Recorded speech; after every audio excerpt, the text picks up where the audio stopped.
लालजी भाई गाम शेजकपुर सायला तालुको अहींया 400 पीवीની હેવી લાઈન જાય છે એમાં અમારા લગભગ ઘણા બધા ખેડૂતોના લોકોએ સાંભળ્યા નથી, મનમાની લોકો કરી રહ્યા છે ઝટકોવાળા અને ખેડૂતને પૂરું વળતર આપતા નથી। અમારે જેવા બાગાયત પાક જે અંદર ઉછેર કર્યો છે એના 7 વર્ષ છોડ થઈ ગયા છે, એનો ઉછેરનો ખર્ચો એટલો છે। અત્યારે એક છોડે અમારે 2000 થી 3000 રૂપિયાનું ઉત્પાદન આવે છે।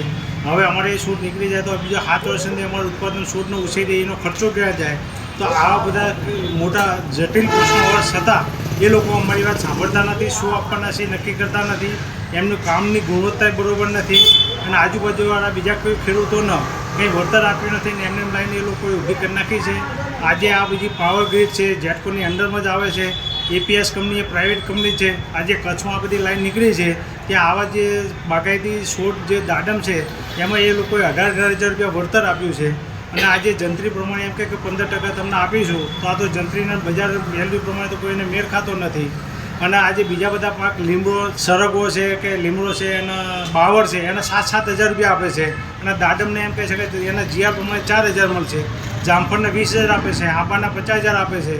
તો આ રીતે જોવું નથી ને અમને કંઈ વળતર આપતા નથી ને આવું કરે અને એમની મનમાની કરે અને ખેડૂતની રજા વિના જો એ લોકો નાખીને પોલીસ પ્રોટેક્શન કે દાબ ધમકીથી એમ જો નાખવાની વાત કરતા હોય તો એ વ્યાજબી છે, આ સરકાર વિરુદ્ધ કામ છે। મારા જે વાડીમાં થાંભલો આવે છે તેમાં 30ની આજુબાજુ લીમડા છે, એક ઝાડ છે, 2 બોર છે। કોરિડોર વિસ્તારમાં જે આવે છે તેનું પણ યોગ્ય સર્વે કરવામાં આવ્યું નથી, કેટલી રકમ આપશે તે પણ નક્કી કરવામાં આવ્યું નથી।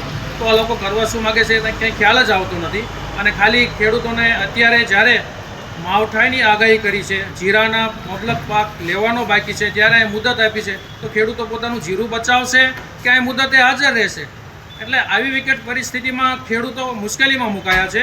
તો આનું તાત્કાલિક અસરથી કંઈક સોલ્યુશન આવે એવું ખેડૂતો ઈચ્છી રહ્યા છે।